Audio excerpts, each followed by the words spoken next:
I really thought this might be like one of my favorite books of the year. Oh my god, I hope I love this. Do I even like reading anymore?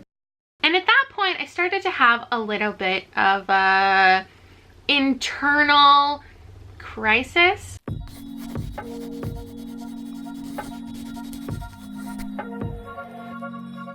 Hi friends, it's Lala.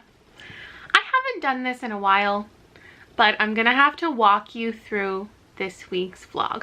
First up, you can't see. Today I hit 80,000 subscribers. And I just want to say thank you. I also bought a new reusable cup, which isn't as exciting. Arguable. I'm not sure where to start because I hate editing this vlog. It's putting me in a bad mood because I was in a bad mood the majority of the week. I had a little bit of a meltdown this week, let's be honest. And I knew that this vlog was a fail at about the halfway point. And then I kind of just gave up. I really hope, I don't know. Essentially, I overbooked myself in every single aspect of my life.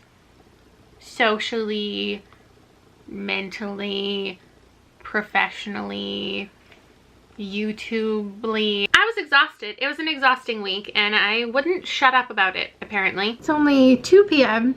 and I'm pretty beat. Had a really long day, but I don't know. I'm tired. I've been filming like crazy. I'm so tired. But let's start at the beginning when I was feeling positive. Hello friends. It's pretty late in the day to be starting a vlog, but I'm heading out for dinner and I felt cute. And I have plans to read these 3 adult fantasy books this week. So I figured I would just take you along with me and weekly vlog. It's September, which means cardigans. I did bring my book and I'm making Robbie drive, so maybe I can read a couple pages.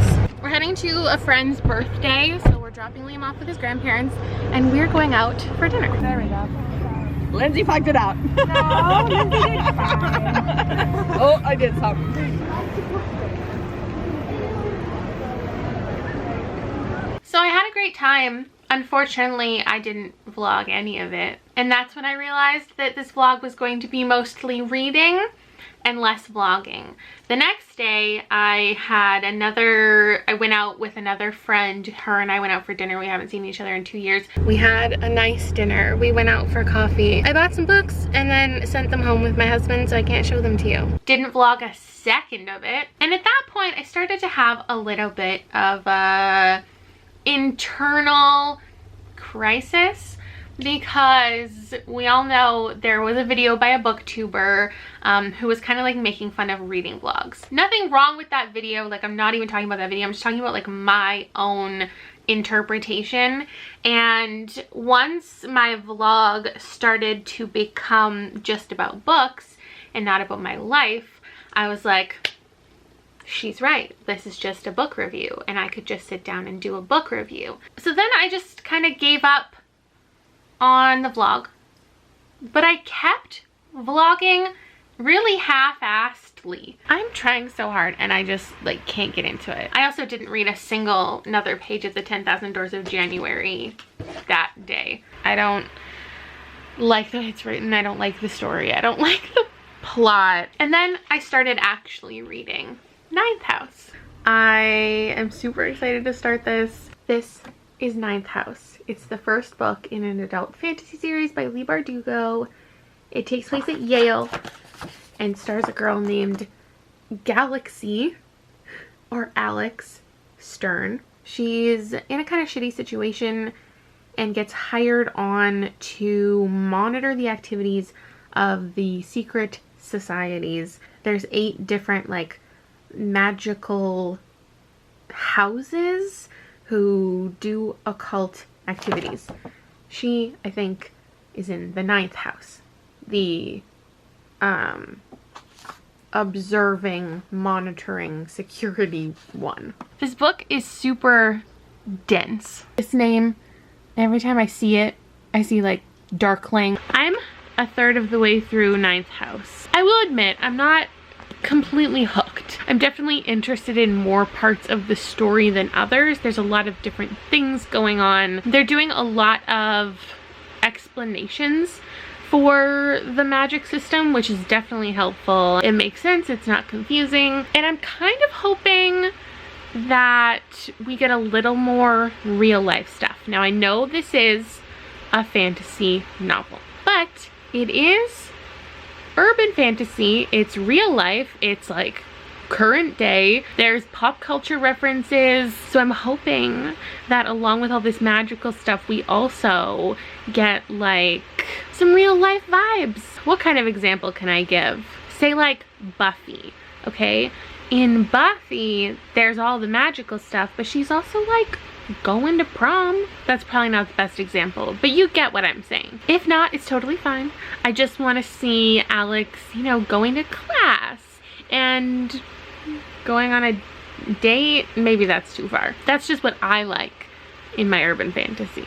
I did almost cry around page, I don't even remember now, I think it was 100, because her childhood was real rough, and there was just this little dialogue between her and Darlington that hurt me. Today is Lamb's first day of school, and they're only in class for 2.5 hours today, so I have to go drop him off, go into the office for a meeting, and then come back and pick him up right away, and then work from home the rest of the day. And I'll try to read, well, I will read some of Ninth House, I don't know how much.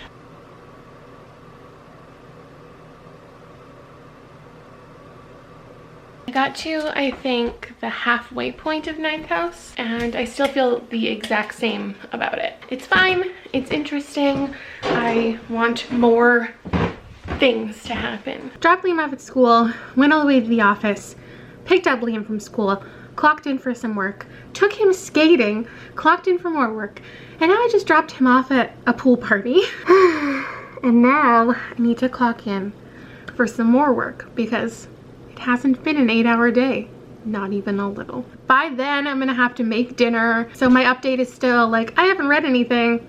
There's no reason to turn on the camera except to tell you that I'm tired. I'm definitely losing interest and losing steam. I just find I'm not loving where the story is actually focusing. The characters are cool, the plot is cool, but I would rather the focus be on different relationships and different scenarios and different outcomes. I want more backstory and more history, but the backstory and history is also kind of boring me. So I don't know how to feel. I feel like I just keep updating you and not telling you anything about the book. I'm telling you that I'm reading, but I haven't finished it. I'm still reading, still haven't finished it. So I had my little tantrum. I don't like talking about books that I don't like. The only reason I'm putting together this vlog at all is because I specifically asked you in my September TBR which books you wanted to see vlogged. You answered, and I vlogged 4 books. This book did nothing wrong. In fact, it talked about and covered so many awesome things. Like, we discussed trauma and feminism, maybe power dynamics, coercion, and there was even a little line about appropriation. It has a lot of good stuff going for it in terms of what myself and I think other readers are kind of looking for commentary on. Even within non-contemporary genres, we still want a reflection of society, and we want the calling out of certain groups of people, injustice. We want real stories. This had all of that. On paper, I should have liked this. It had all of the conversation that I wanted. It was a mystery, essentially. It was fantasy. It took place at a fancy school with fancy asshole people. We had a strong female main character. She was badass and imperfect. There were so many great things. There was at the same time so much info dump but I was also confused and didn't think I got enough information. Telling me everything about the societies, but not telling me enough to be interested or remember which society is which and why it matters and who's from which one and what they're really doing. There were a couple different mysteries in here. Essentially it's just like a murder mystery. There's a detective. There's people solving this mystery that I don't feel like was written in a way for me to be that invested in. There was a side mystery that I really wanted the focus to be on. However, I understand why that wasn't the focus. I think that, like me, the people who don't give this high praise will probably also comment on the fact that the relationship was really like good, but there was only like 3 pages of it and I desperately wanted more, which is not something I feel like I often say in any book. So at this point I realized that I was not explaining my feelings well about this book. I wasn't explaining my expectations well. I wasn't explaining my review well. And then my internal crisis continued because I was like, normally my vlogs are just for fun. Like, I don't consider myself a book reviewer. I feel like being a part of the book community can be so many different things, just like the beauty community. There are people who directly review makeup products. There are people who just do first impressions and fun things. And then there are people who are like pure entertainment and are literally not trying to recommend anything at all. And I kind of feel like we in the booktube world forget that like we don't all have to be doing the same thing. And for me, I know that I do not thrive doing discussions, whether it be about a book or book related things. That's just not my destiny. I'm here to do fun things, and I'm not here to tell you whether or not to read a book. That's not my goal, not my intent, not my desire whatsoever to influence your reading. So this part of my vlog journey, I'm like, okay, I'm just like, I have fun. I have fun vlogging. I really love vlogging. Even though I seemed like I was in a bad mood, it doesn't actually, like, my mood does not affect how I feel about a book. And that was one of the issues with this vlog as a whole that we'll come back to. But I was making this fun vlog. I love making fun vlogs. Until I realized that it wasn't fun because I wasn't vlogging anything else. I was only vlogging when I was reading, which is essentially a book review, which isn't exactly like what I love doing and what I want to be doing. So I was like, wait a minute. If it's not the fun vlog, it is the review, and I'm not good at reviewing. So what even is this video? That's completely my fault, and it can easily get misconstrued why I didn't like a book. So with Ninth House, I know I said something, I hate it, and I hate that I have to edit it. I know I said something about Buffy, which was not a good example, but I was just, especially because like that's a teen, it's not a teen thing. This is clearly an adult book. It's fine. And even if this wasn't that, like I still could have enjoyed it, but I didn't. So like when I say things like I wanted some more real life stuff or I wanted more romance, like I feel like those things sound dumb when I say them because I can't dictate what a book does. Like, this book is what it is. It didn't need those things to be great, and even if it had those things, it doesn't mean I would have loved the book. Overall, I found Ninth House really repetitive, not in plot, but in pace, which is probably not something that would bother a lot of other people. So talking about the things that bother me, like, sometimes I just don't even want to share them because it doesn't matter. And I don't want to look like I'm shitting on a book, and I don't need people to come defend the book because, like,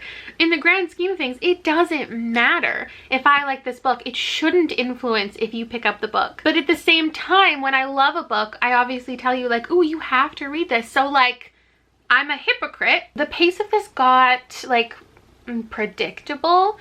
A big event would happen, and then it was like almost exactly to the page, like exactly 50 pages of exposition, and then exactly 20 pages of like thinking about and reacting to this, and then moving on to the next action scene, and then 50 pages of this, and then 20 pages of this. It felt like a season of a show. Like, I could see this so well happening. There's like a plot twist in every single episode.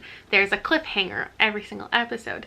There's like a conflict in the middle of every single episode. Like I said, there were so many good things about this, and I would never want to discount anybody's feelings about anything. I would never tell you not to read this, and same with the next book, which, plot twist spoiler, I also gave 2 stars. And then I put on Goodreads like I always do. I just put my rating without a review because I'm not good at writing reviews. And people, I don't know, just like, it's not even like got mad. There's something about, seriously, leave if you don't want me to sound so bratty and combative. I think you've kind of gotten the tone of this video at this point, but I don't know how to explain what I'm trying to explain because it's not about negativity.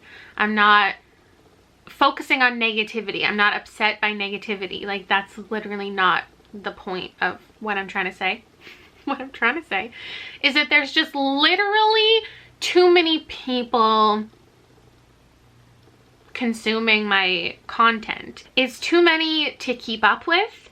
It's too many to feel comfortable. And I know that's such an obnoxious thing to say, and it sounds like it's just like obviously a privilege to have the platform I have and the audience that I have and the friends that I have. But there's just something about the size that it's hard to keep up with. Like, I get so many messages a day, and there's so many like asking me for stuff, and I literally like can't even, I don't have the time to like respond to everybody, and I feel like I'm being a jerk. And then I put a star rating on Goodreads, and I have so many responses that are like freaking out that I didn't like something, or like waiting for me to come on and spill the tea. And then there's people who will respond to those people and be like, oh, don't just trust a YouTuber's opinion, like it's just her opinion, why are you freaking out, like she doesn't matter. And it's just, all of it is a lot.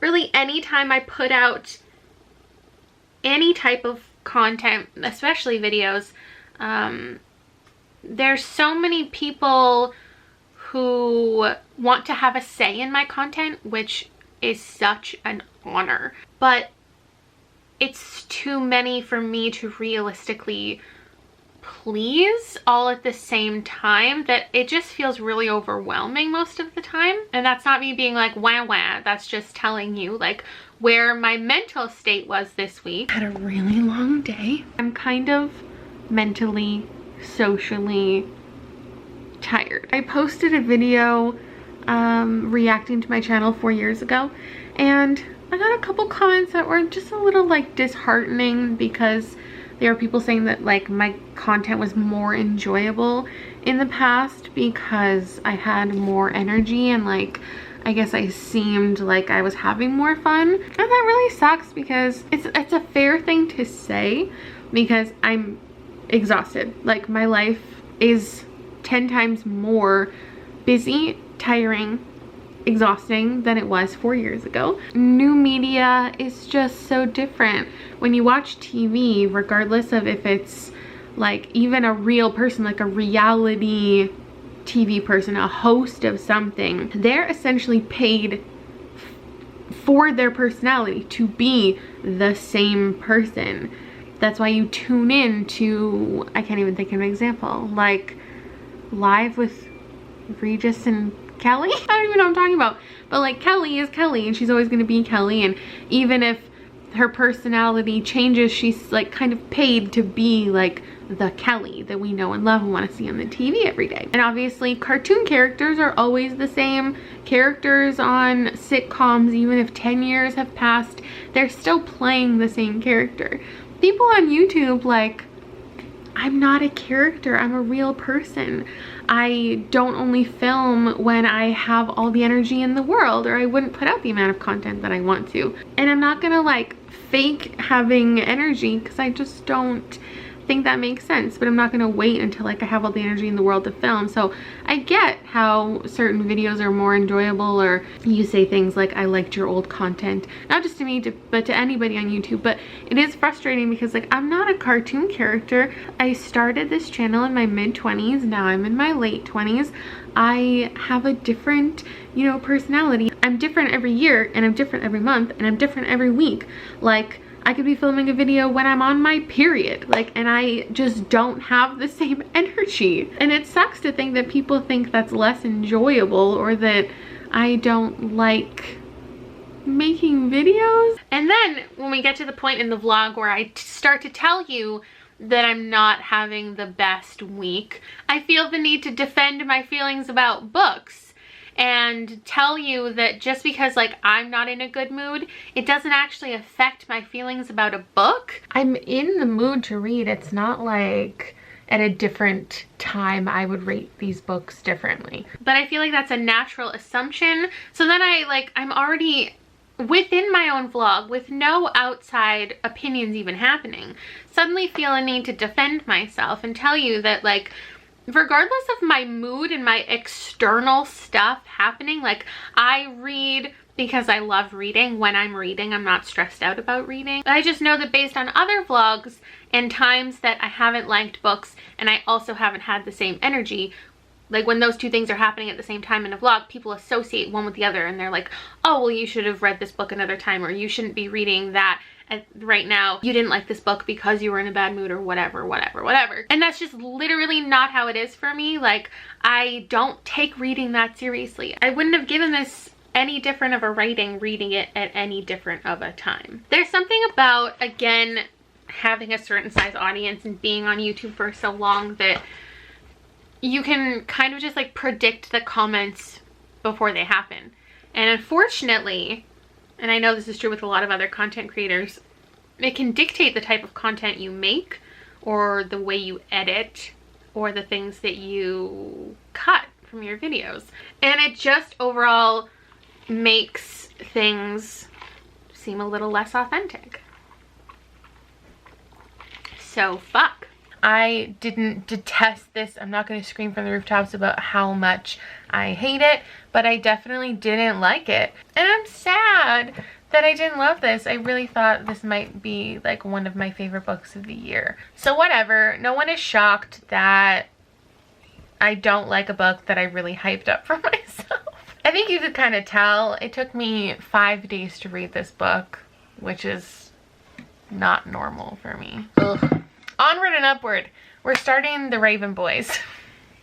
Anybody watching this who isn't a regular viewer of my channel, or like likes me and my content, is probably like, this dumb bitch just gave Leigh Bardugo 2 stars, and now she's gonna go read The Raven Boys and give it high praise. Like, fuck off. So then I made my way back to the 10,000 Doors of January. I was like, all right, whatever. Didn't like Ninth House for whatever reason. Even if I don't have a good explanation, like, my explanation will never be good enough anyway, because everyone else will have a totally different perspective and everybody is totally valid. So we'll move on to another most anticipated read of the year. The 10,000 Doors of January by Alex E. Harrow. This is about a girl, shocking, named January. She lives with the wealthy Mr. Locke in a sprawling mansion, and behind secret doors there are secret books and secret tales. I've now read the first 20 pages of this twice. I'm up to about page 40. So this is a story of a girl named January, and she lives with this guy who isn't her father but has basically raised her. Her father is off collecting artifacts and whatnot. This book is set in the 1900s. So there's some language that I know people do not appreciate, like actively bothers some of my friends on Goodreads. So I thought I'd give you a heads up. This uses the word colored a lot, which I know appropriate to the time frame and whatever. Just letting you know. The main character, she is, I guess, what you would call, the author's writing her racially ambiguous. She's just referred to in a lot of different ways. The first reference to her is, there's a little Chickasaw girl, and then someone says West Indian maybe, or a half-breed. Odd colored perhaps, but hardly colored. It says her father's skin is darker than mine, a lustrous red-black. And then she refers to her red skin a lot. And then she gets referred to as Hawaiian, but they say it was just like a joke. As the author is white, I just thought it was something to note that I know some of my friends would like to know before reading. So I hated the first 50 pages of this. I stopped this book. I read The Raven Boys, which I don't even need to talk about. I didn't talk about in the vlog. I didn't vlog it at all. Another reason I was going to throw this vlog away. I know for a fact if I don't finish it today, I'm not gonna finish it at all.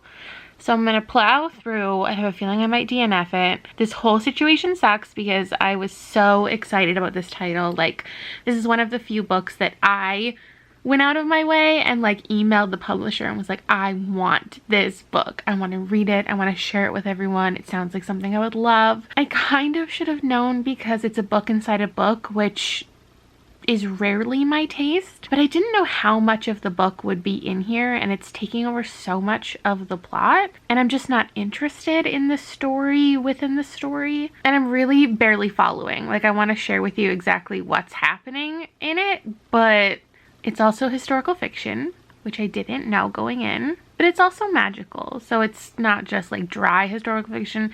There's some fun stuff in here. So when I finished this and I realized it was going to be another 2 stars, I was frustrated that, again, a second book that I really wanted to read and that a publisher sent me, like, I actively disliked. I want to like the story within the story. It's about these 2 characters. I don't know if there would be any spoilers if I said certain things, but it's like a love story and they're writing down things. I don't know, this book is kind of like a love letter to writing, which is lovely and sweet. At this point, I just wish I had an audiobook to listen to because I feel like I'd get through it faster if I was just told the story, but it's just dragging. I quickly glanced at all of my friends' ratings, not reviews, on Goodreads just to see what the general consensus is at its like first week out. And everyone I see gave it 5 stars. So it's obviously just me, and like, do I even like reading anymore? I don't know what's happening. Why did I not like Ninth House? Why am I not liking this? Even though on paper it should have been exactly my kind of book, it just wasn't really my kind of book. The second half of the book was definitely better than the first half. It does start slowly, which honestly is my feedback about some books that I love, like The Raven Boys, for example. The first time I read that, the first half I was like, not my cup of tea, but I kept reading and it's one of my favorite series, right? So I pushed myself through, though it didn't pan out to be an amazing thing in the end. I don't honestly understand a lot of the choices that were made in here. For the characters, for the scenes, for the timing. It was like certain things were set up, but then they never really turned into a good discussion, which they could have. Especially in the second half, the pacing sped up, and I think the writing was fine, good. I don't know, I feel like there's a broader conversation that I hope more appropriate people to be having that conversation will have with this. I don't know. It's not exactly what I was expecting, but even like with me reopening my mind to what it actually was, I still didn't end up enjoying it. And then suddenly there's all this pressure. There shouldn't be. And I don't often let pressure get to me when it comes to books, because publishers, like, I've never worked with a publisher, rated a book lowly, and they wouldn't work with me again. That's never happened. That shouldn't happen in publishing. It doesn't really happen. But there's still this pressure, especially when you're the one seeking out a book. I wanted to read this, and I wanted to share with everyone, and this is the first time that Orbit has ever sent me a book. So I wanted to like it. Of course I wanted to like it. Just for me, also for you, also so I could tell the publisher, like, hey, I was right. Like, I knew I would love this, and I knew that it would be something that I wanted to share with everybody. But now it's just this shitty feeling in every single way. And there's like a guilt because you know that the publisher is looking out for you talking about it on social media. With this book especially,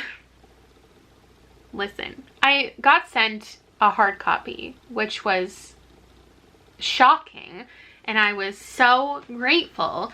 And then I think the next week an ARC showed up, so I'm not sure if it was like a communication thing between, because I'm in Canada, sometimes I get double copies of things because like one imprint or one publishing house, things will get mixed up. 2 different people will send it to me. Then on the last day of reading this book, I got mail. This is a finished copy of something. What's happening? And it was a final copy of the 10,000 Doors of January with a the sweetest little note. And I'm sitting here with 3 copies of this book. I'm guessing this person sent me this copy. This person sent me the ARC. And then because I was technically like promoting it in a way, because I'm telling everybody that I can't wait to read it, they kindly sent me a final copy as like a gift. So now I have 3 copies of book that I hated, and a publisher went out of their way to send me 3 copies of a book that I hated. So we already have that type of pressure. Not that it should be pressure, not that there's literally any pressure being put on me by anybody else. It's just within myself, something that I feel frustrated about. But then I have this other element of pressure that again isn't really pressure, but it's me. It's me in my head saying all of these things, and I get that, but I have this obligation to now explain why I didn't like the book, which I hate. It's just, there's something on my channel in the last like year that, and I'm sure everything totally changes and I'll want to do different things, and just because I'm not doing something doesn't mean I'm being negative about someone else's content, but I just don't like talking about things I don't like. It's just not what I feel like focusing on. Like, I'm in a really good place in life. I'm really generally happy, and I just want to talk about things that make me happy. But now I need to put out a really well-formed review, because like that was the deal, you know? A publisher sends you a book and you share your thoughts. And also I have this audience that I need to justify my feelings for, which sucks for me because like I just don't explain myself well, so I shouldn't review books. And if you're thinking, okay Kayla, you obviously took an extra amount of time to put this blog out, it's supposed to be out on Wednesday, so now you must have a fully formed review for us, right? But no, I don't think I can explain why I didn't love this. I still think a lot of other people will. I don't want to try to figure out why other people love this book. I honestly don't understand why other people love this book. I can read all the reviews I want and just see how people felt this was really immersive and beautiful and the best YA fantasy they've ever read. But technically this isn't YA. Another confusing part of this situation with the publisher is that they specifically told me when they sent it to me, they were like, you don't normally read adult fantasy, so we want to make sure you know going into it that this is adult fantasy. And I was like, no, I read adult fantasy. Like, I would love to read this. I love adult fantasy, she says. Womp womp womp. I'm open to adult fantasy, and I didn't not like these books because they were adult fantasy. Maybe other people did love this because it was adult fantasy and they've only ever read YA fantasy. It was confusing because after that email conversation, this came in the book of the month YA box.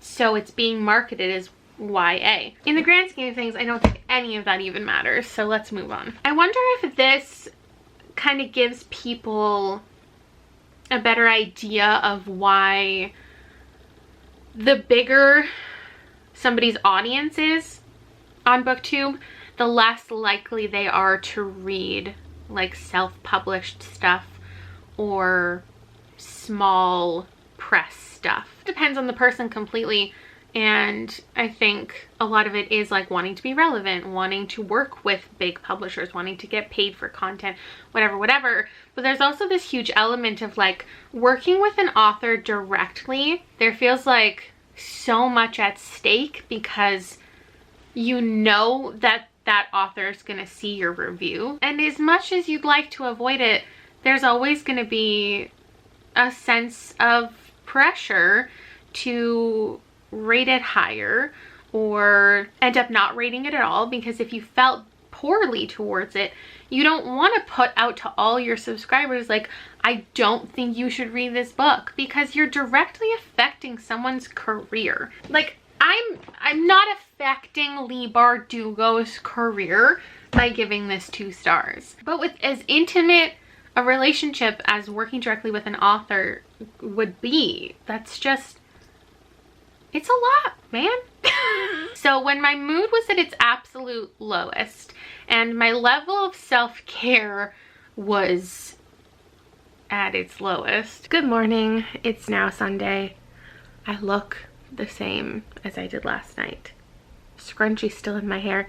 My mascara is still on. That's when I started Bunny. And I don't even need to nor want to get into my bad mood this week. But I want to make it clear that it had nothing to do with books. My day-to-day, minute-to-minute mental state is not affected by my book reviewing situation. It's completely other external factors that I don't need to get into. Overbooking myself was definitely a part of it. I just don't know why I thought that I could handle daily vlogging. You think it's not that big of a time commitment, but when you have booked yourself to do even fun things all week long, I had so many fun things that I was doing with my friends. I also spent a lot of time doing things for people that they needed me for. It was also Liam's first week of school. And it was hockey tryouts this week. And I have a live show every single week of the month, which I love. But it was just the fact that I had all of these things happening and something's gotta give. And my sanity and my sleep were those 2 things. I think I was getting like 3 hours of sleep a night all week. There's this narrative happening right now that I really do not appreciate, and I wish would like leave my feed on Twitter. But there are authors right now talking about how hard they're working and how if you're not successful, you're not working hard enough.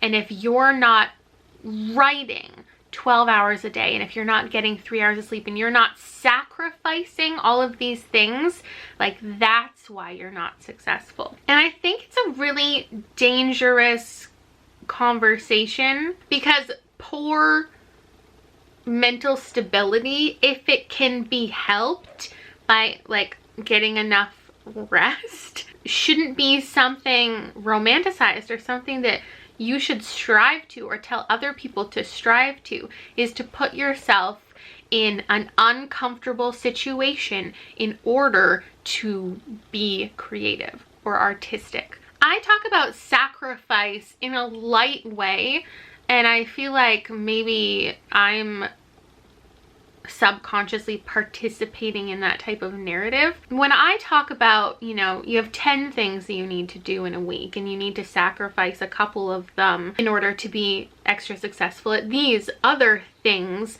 I don't mean that as a long-term solution. I think I talk about it as more of a balance thing, like you're gonna do better at this week and worse and blah blah blah. It's funny because my age kind of puts me perfectly between the generation of old people who say things like, oh, the youth have no work ethic, like teenagers and young people in the workforce suck, like they don't know the value of a dollar, they don't work hard enough. And I'm equally in that young group of people. And the thing that I've learned being part of this young group of people isn't that we have no work ethic.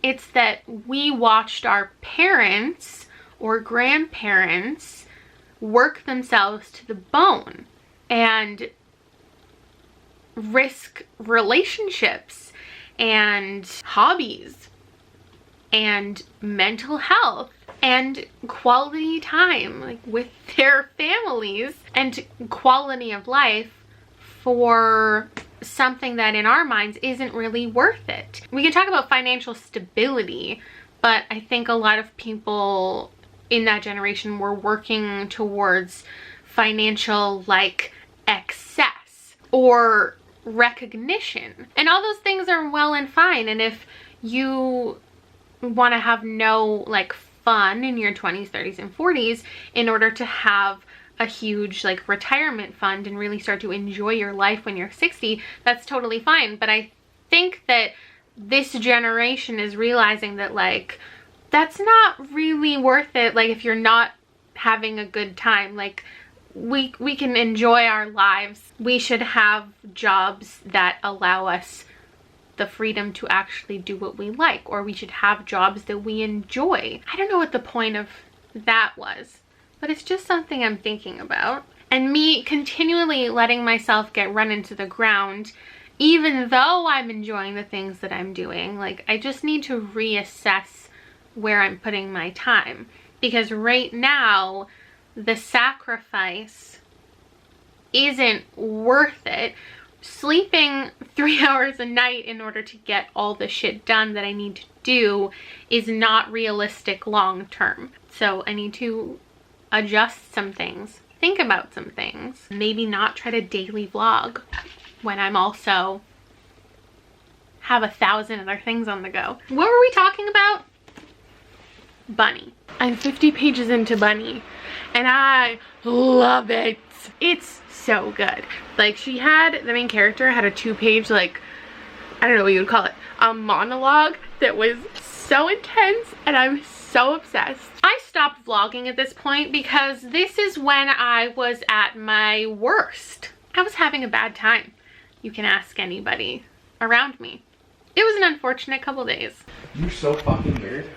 And I think this kind of goes to prove my entire point about like my emotions not affecting my feelings about a book, because at my worst I read my favorite book of the week. I think maybe I filmed a couple clips.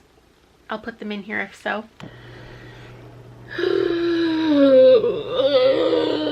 Since I didn't vlog it and you wanted me to review this for you, I will tell you that this is one of the weirdest things I've read this year. I am now 100 pages in. I need to go to sleep. I want to keep reading so bad.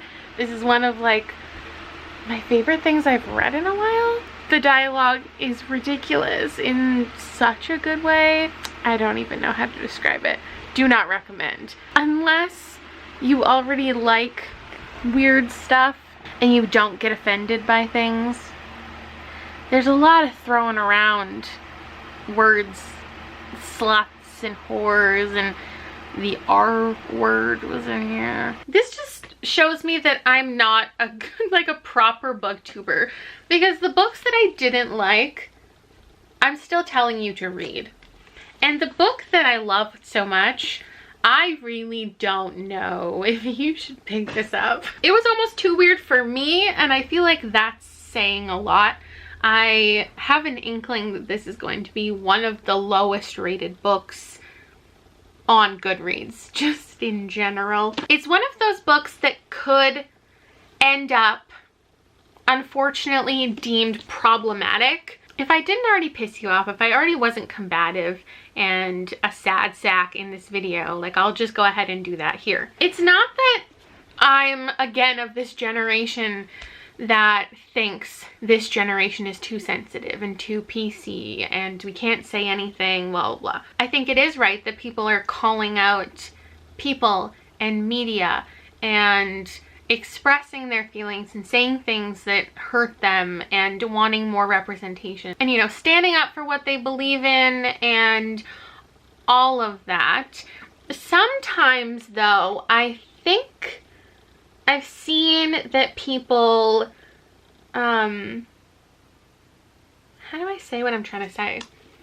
People will take characters' feelings in a book or characters' behaviors and turn it into the book's opinion or the author's opinion, and as if society is being persuaded to behave a way that a book is behaving.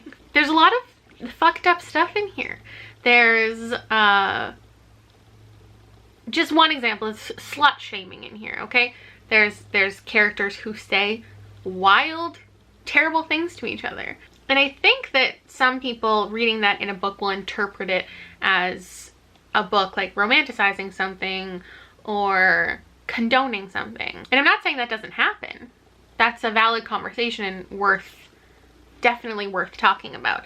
But at the same time, I think the word problematic gets thrown around far too much, and people take things a lot more seriously than they ever have, which in a lot of cases is a positive thing.